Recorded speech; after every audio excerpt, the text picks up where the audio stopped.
Hello, and welcome to another episode of Simplifying the Law. If you are new or if you're joining us for another episode, welcome back. This is a program, or more so an initiative, by the government of Guyana, executed through the chambers of the Attorney General, whereby we seek to educate the citizenry on laws that are being enacted and laws that are already established and are being executed.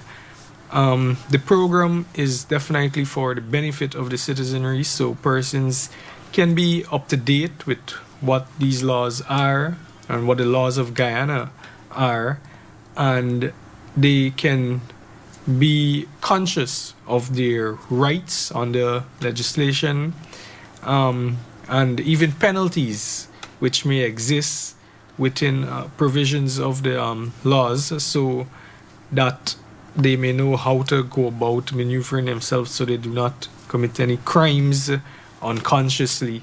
And as persons may know, or as our Honorable Attorney General likes to say, ignorance of the law is no excuse.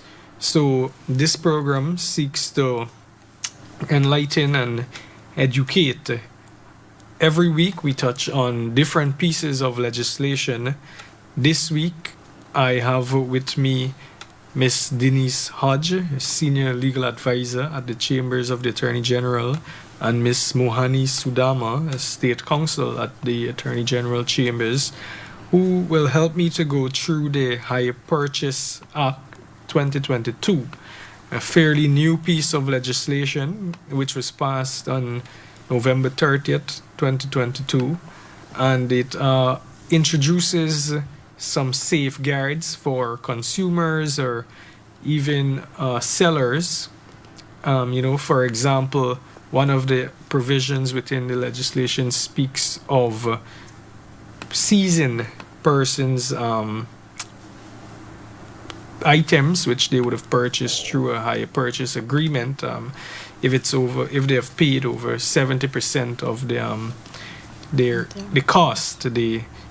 It's not that easy for the seller to just go and pick up the item and seize it or repossess it.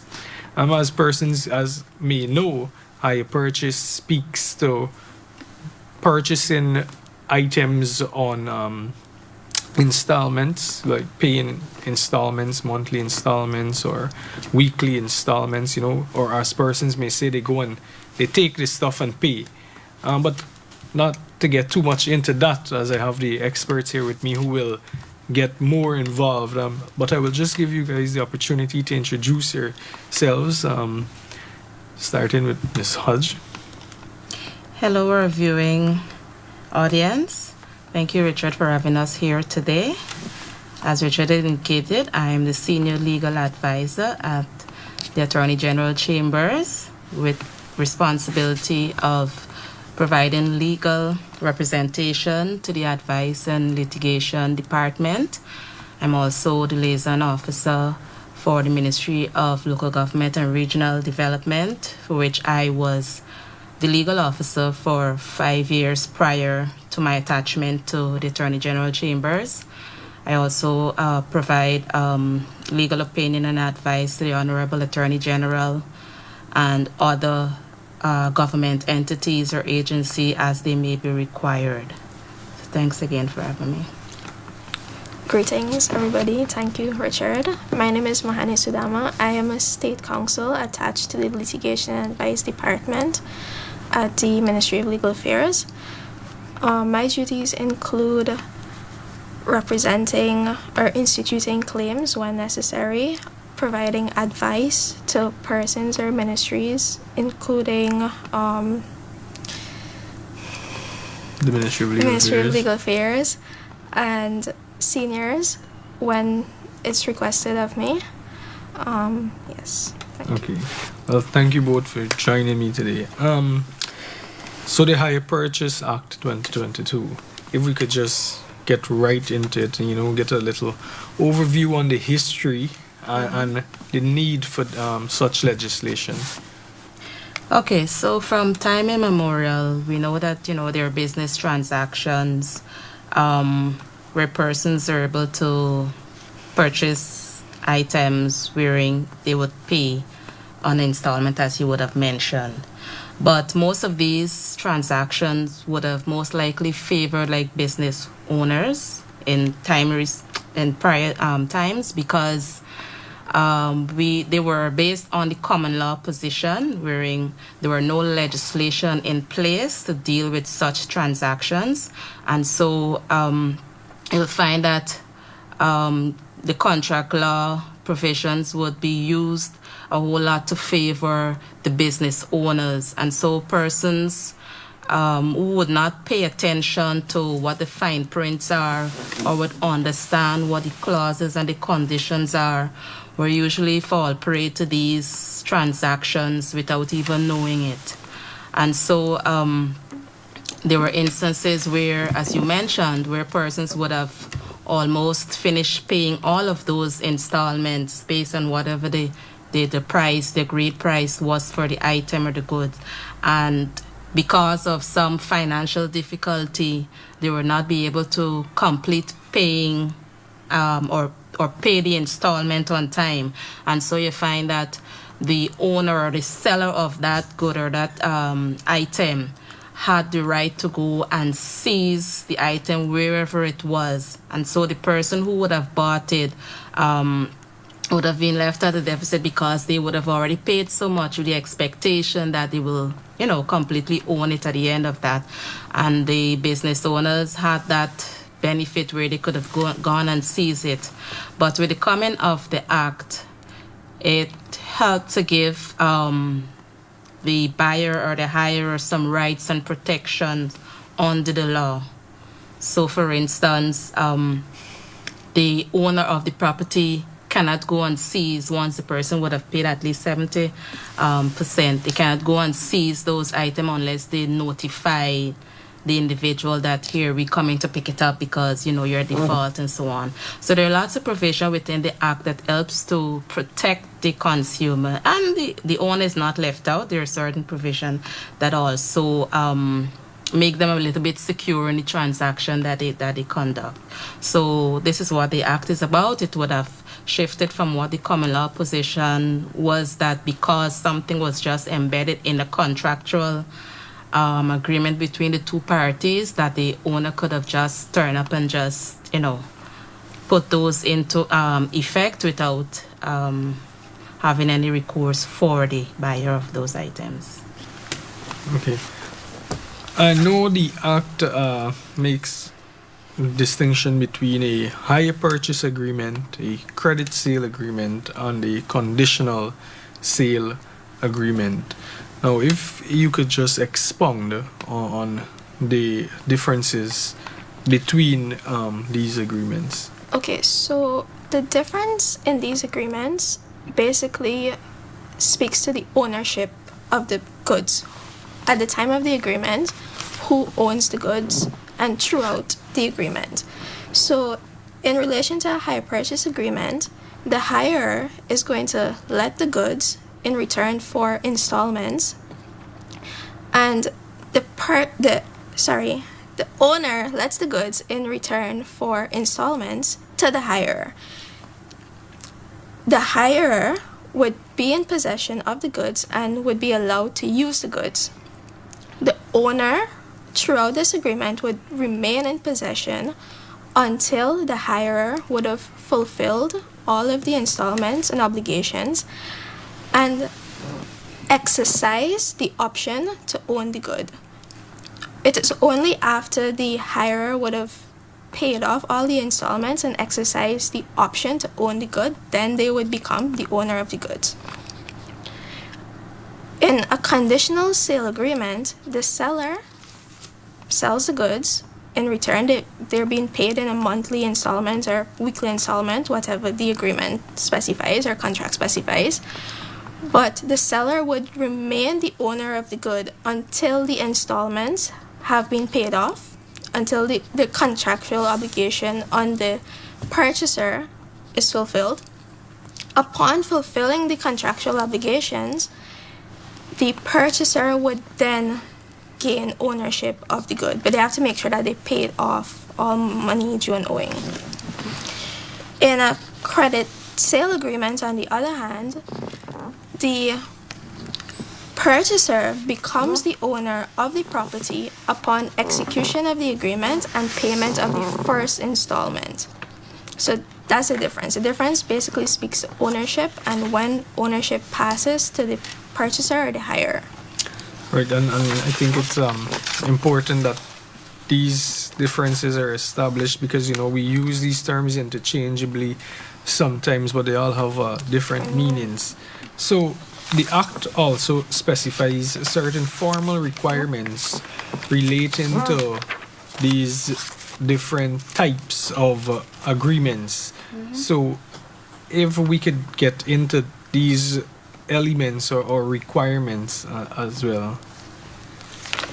Okay, section 3 of the Act would have provided for certain requirements that that is necessary for these particular transactions. For instance, the owner has to ensure that the price, the purchase price, the cash price of the item is clearly in writing.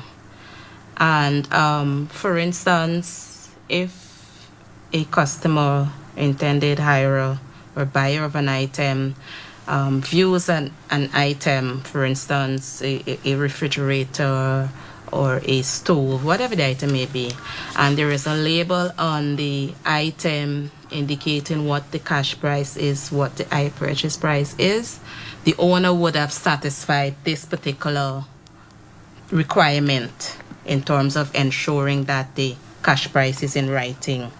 Also, the owner has a duty to make available to the person who is purchasing the item, to ensure that they get a copy of whatever the agreement that they would be signing to. Of course, the hirer, the buyer has to sign the agreement, and all the representative of the business place, the business entity, also have to sign it as evidence of having this transaction done. And also, where the buyer would have seen like a catalog, like we know it's a going thing now with online shopping, and business entities are using the internet and social media and so on to advertise items, and they have catalogs out there and so on. So where prices are listed there too, that is also sufficient to say that the owner would have complied with indicating what the cash price of the item is. And when the agreement would have been signed by the parties, it's upon the owner to ensure that the buyer, the purchaser, gets a copy of it. If they don't get it to them personally when they're dealing with the transaction, they have a right to send it to them at least by 7 days by registered post, which is a way to guarantee that they actually receive it. And also, the amount for the installment is supposed to be clear. It's ought to be clear, as well as the date on which the installments are to be paid must be clear for the buyer or the purchaser to take note of. And so it's very important to note that these requirements ought to be complied with. The owner has to comply with all of these requirements. They're a prerequisite of him later on trying to repossess or to bring an action against a buyer or a hirer that might have been in default. So this applies to both the hire purchase as well as the credit sale and the conditional sale. So Section 3 deals with the hire purchase, and Section 4 deals with the conditional sale and the credit sale. Okay, thank you. If the hirer or the buyer wants to end the hire purchase agreement or the conditional sale agreement, how may he or she go about doing so? Okay, so there are two options available to the hirer or buyer. Section 10 speaks to the cancellation of goods, and Section 5 speaks to the determination of the agreement. Now, Section 10 basically says that if within 7 days after signing the agreement, whether it's a hire purchase agreement, a conditional sale agreement, or a credit sale agreement, the purchaser or hirer wishes to end the agreement, they may do so. Note, it has to be within 7 days of signing the agreement. They may do so by notifying the seller or owner of the goods. Upon notifying the seller or owner of the goods, they would have to deliver up the goods if they were already in possession of it. And basically what the cancellation does, it acts as though the contract had never happened in the first place. So whatever money they would have paid upon signing the agreement, they would be entitled to, they would be able to recover that money, and they forfeit the goods, right? Now, in this particular provision, the law also seeks to safeguard owners and sellers. So if a hirer or buyer wishes to exercise the option to cancel the goods, they may be subject to a restocking fee not exceeding 10%. And this restocking fee could be taken out of the money that they would have already paid upon signing of the agreement. Now, in terms of notifying the owner or seller of the goods, they may do so by post, they may do so by an email if that was included in the agreement, or any other lawful way of notifying the owner or seller of the goods. The other option available to the hirer or purchaser is the termination of the agreement. Now, the termination could take place anytime after 7 days of signing the agreement, but before the final installment becomes due and owing. Now, in order for the hirer or buyer to successfully determine the agreement, they must fulfill 3 conditions. Firstly, they must notify the owner or seller of their intention to determine the agreement. Upon notifying the owner or seller, they must forfeit the good or return the good. And they must also ensure that all money due and owing up to the point where they wish to determine the agreement was paid to the owner or seller of the goods. If they do not return the goods within the time that they make the notification, the agreement will continue as though the termination did not happen. So they must comply with those 3 requirements before they could successfully determine the goods. Okay. And the agreement, sorry. okay, thank you.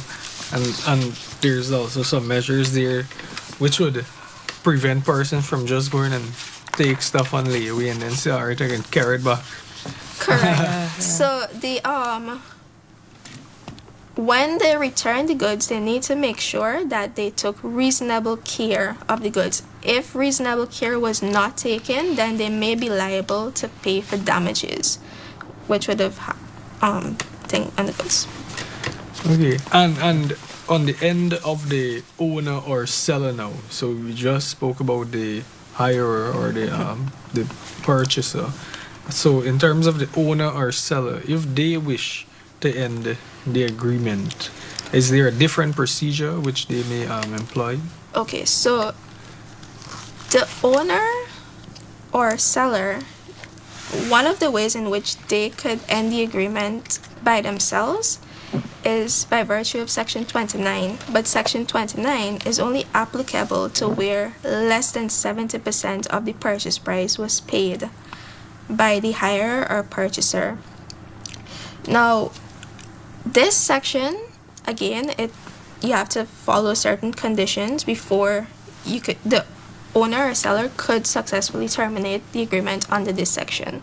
Firstly, they must ensure that less than 70% of the purchase price was paid. The hirer or purchaser must have been in default, meaning that they missed the payment.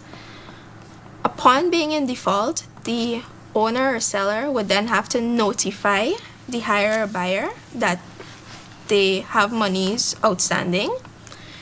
and they must give the hirer or purchaser a period of 21 days to make the payment. If the hirer or purchaser is unable to make the payment within those 21 days, then they could effectively repossess the goods. If, however, the hirer or purchaser makes the payment, then they would be prohibited from repossessing the good and the agreement would continue. Notably, once the owner or seller can successfully terminate the agreement under this section, the hirer or buyer is prohibited from obstructing the owner or seller from repossessing the goods. If the law finds that they have obstructed the repossession of the goods, then they would have committed an offense and be liable to pay a fine of $200,000. So that was one safeguard to the owner or seller. Right. So the act takes into account both the purchaser and the seller and provides safeguards for both parties, so one person can't just show up to your house and say, come for take back my stuff, and one person can't just wake up one day and decide, look, I don't want it anymore, and take it back. So what recourse is available to the seller where the buyer would have already completed 70% payment of the goods? Because you mentioned that they could only repossess in that instance where it's less than 70% was paid for. Okay, so the instances where 70% of the payments, the installment, were already made, and there is a default in terms of the buyer not able to pay the next one or two or many installments. They're late on those payments. The owner or the seller of the item has a right to repossess. But first, they would have to notify. They would have to indicate to the right to the buyer that here you were in default. This is X amount of money you were in default of. And so we would like to repossess the item. But they would definitely have to go to file an action in the magistrate court in order to be able to repossess the item. But the prerequisite of that is that they have to send a notice to the buyer. And so they can file that action if the person would not deliver up the item within the time. But as we meant, and prior to that, they didn't have to go to the magistrate court. They would have gone to the home or wherever the item was, and they would have gone to repossess it. And, there are instances where this didn't go down well with both the person who's coming to repossess and the person who was in possession of it. There are many situations, I'm sure. The Consumer Commission would have had a lot of issues where persons would have had those experiences. Yes, but they would have to file an action to the magistrate court asking for this item to be repossessed. And during this time, when this action is filed, they cannot ask the buyer or the purchaser to make payments because you would have initiated an action against them. So you can't ask them to make the payments within that time while there is the action before the court, because the matter is before the court to determine the outcome of this whole proceedings. So when they file this action, because the item may be still in the possession of the buyer, the purchaser, the owner can ask the court for certain directions.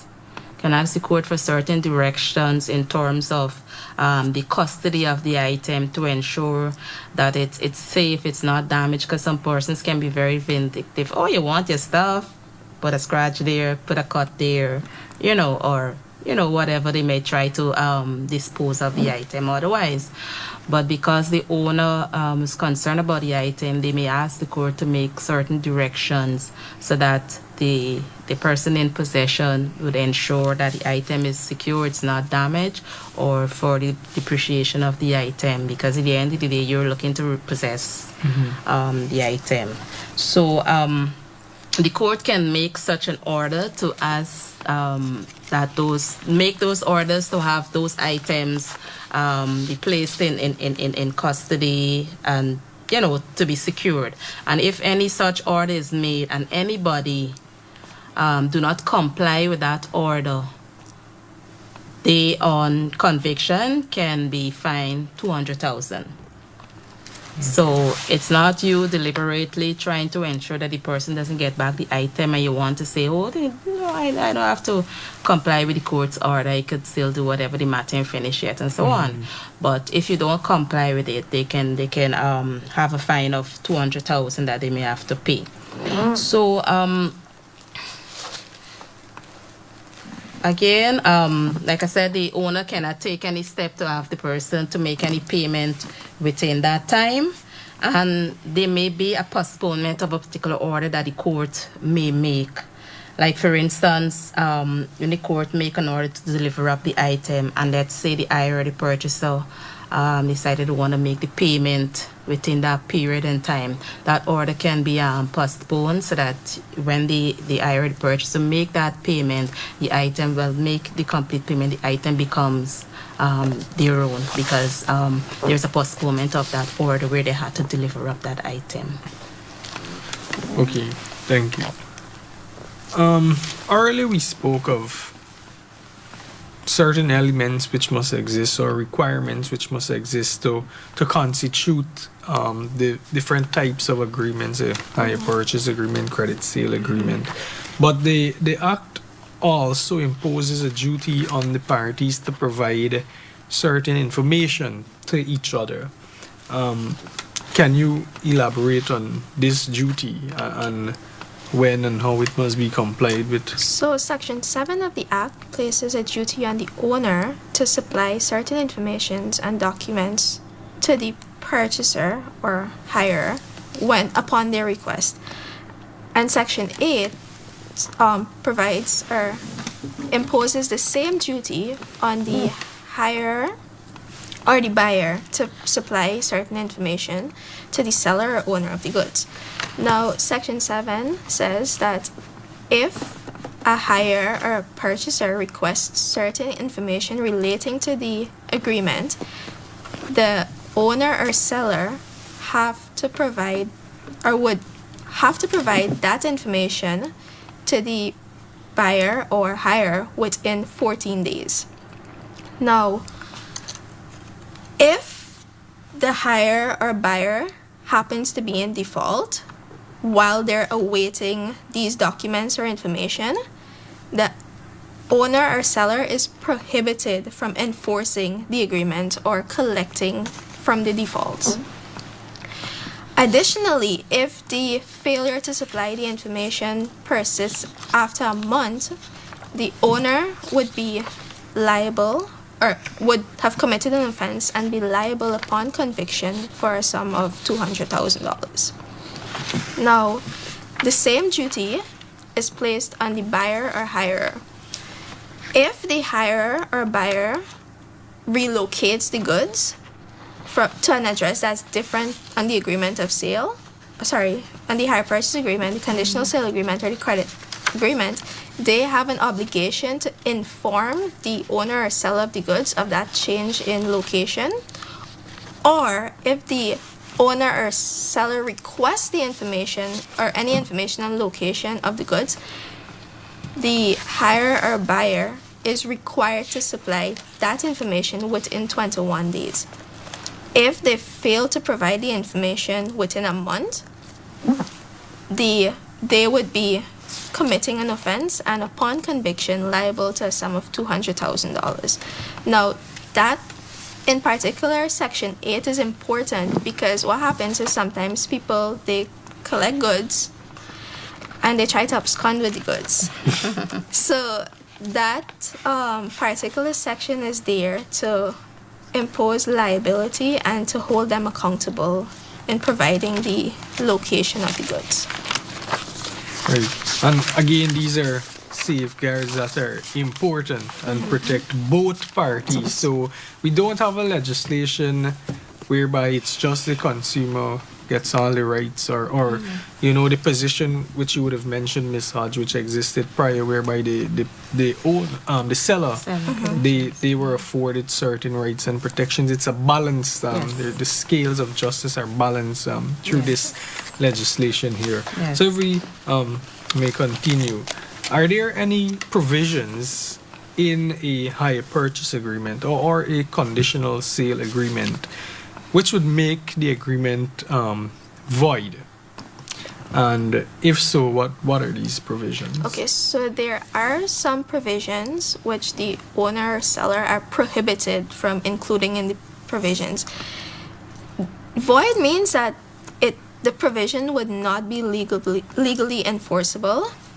So one of the provisions that the owner or seller cannot include is to be allowed to forcibly enter someone's premise and repossess the goods.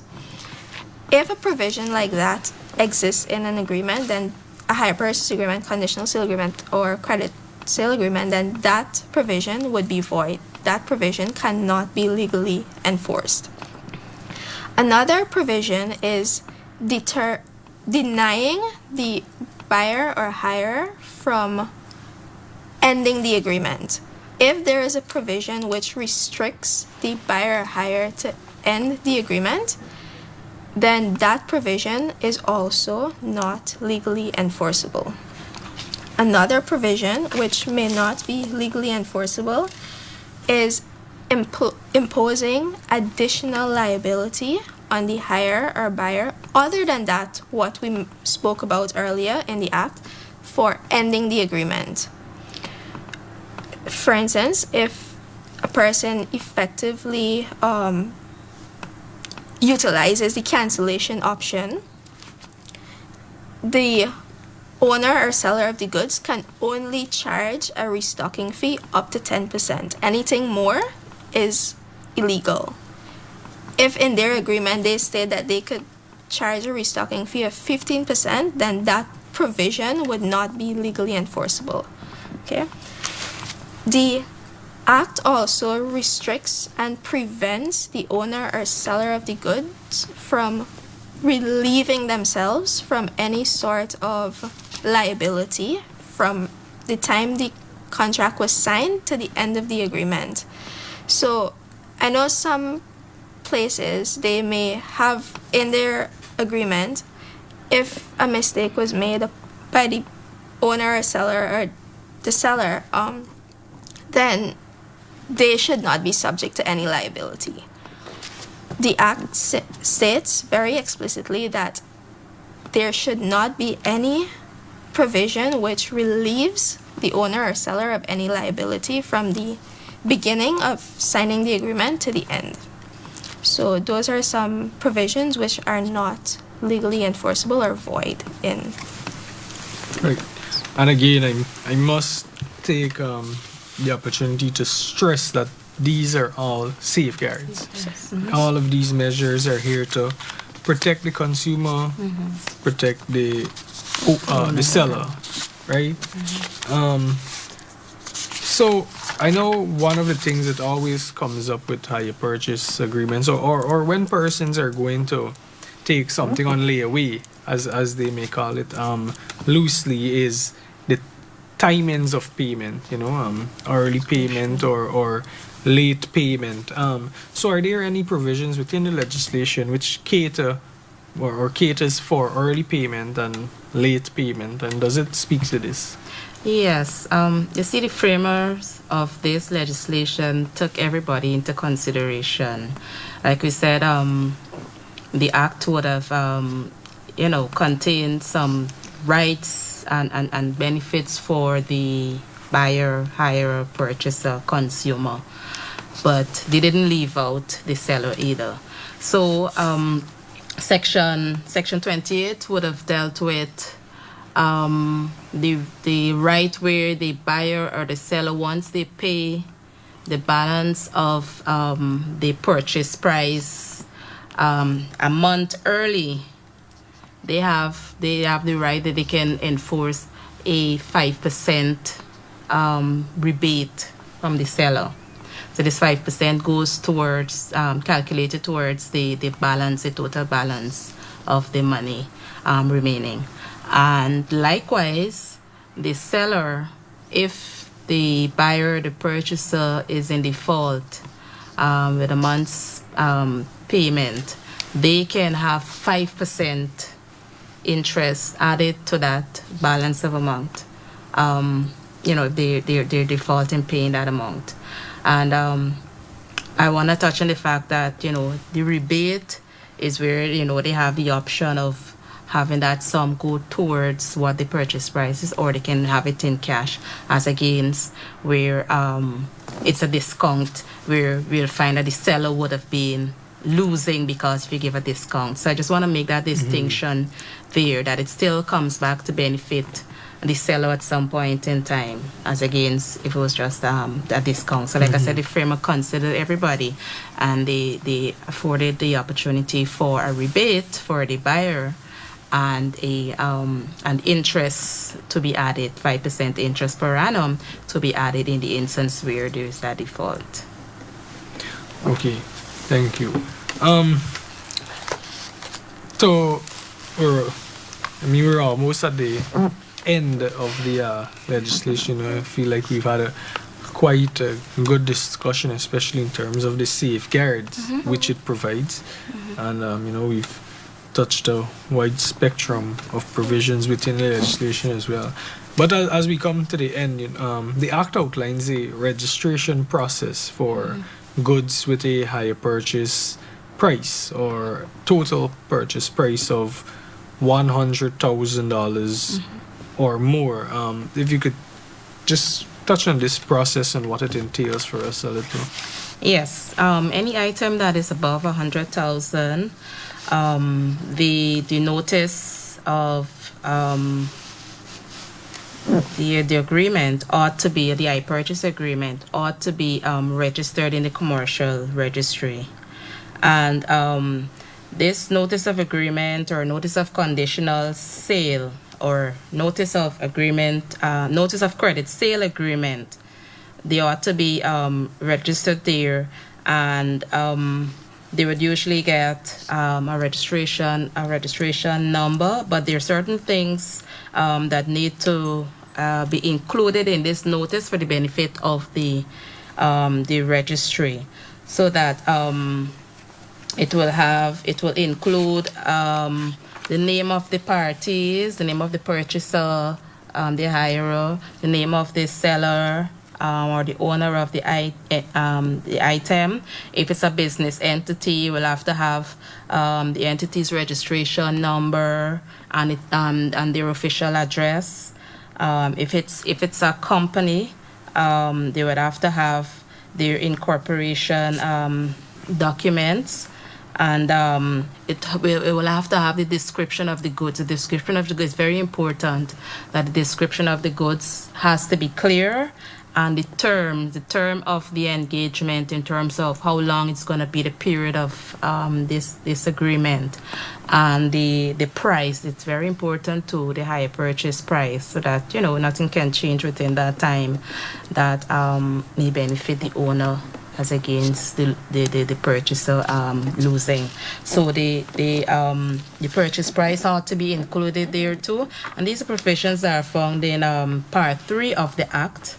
And it also make provisions for any person on the street, any person in the road, or even somebody whom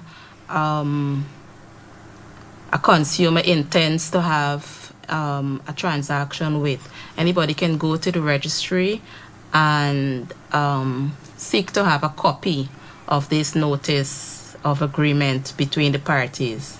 And the registry may ask of a fee, to get a copy of this item, but they don't need to give a reason as to why they need to have a copy of it. So it's more like a public document where anybody can go and have a copy of this document. And so when they search this for this document, the document is usually given like a serial number. The serial number of the goods is stated there, the registration number, a unique way to identify who the hirer or the purchaser is. So you have to have some form of identification of the person who bought the item.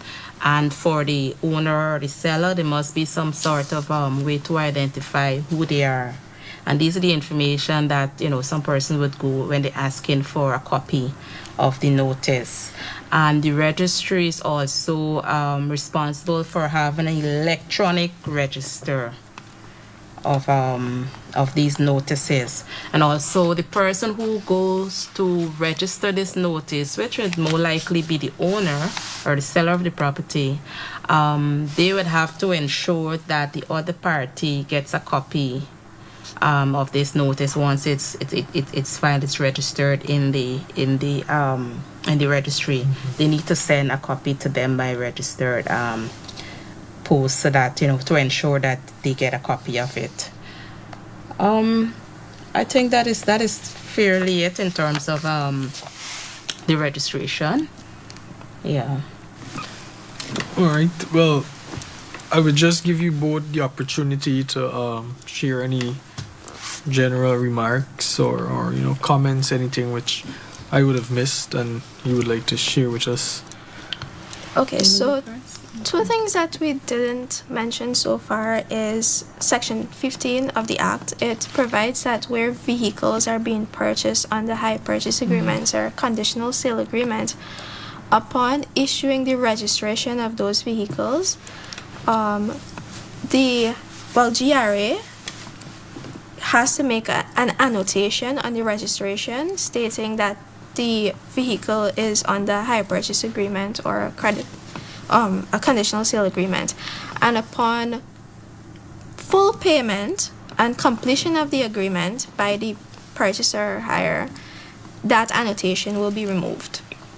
Another thing is the Act places a duty on the owner in instances where insurance are needed. So, for example, in relation to vehicles, when, regardless of whoever is the owner of a vehicle needs to be insured. So the Act states that the owner has the duty to ensure that the purchaser insures such goods. So those were two things that we missed that I think is important for us to. Yeah. Okay.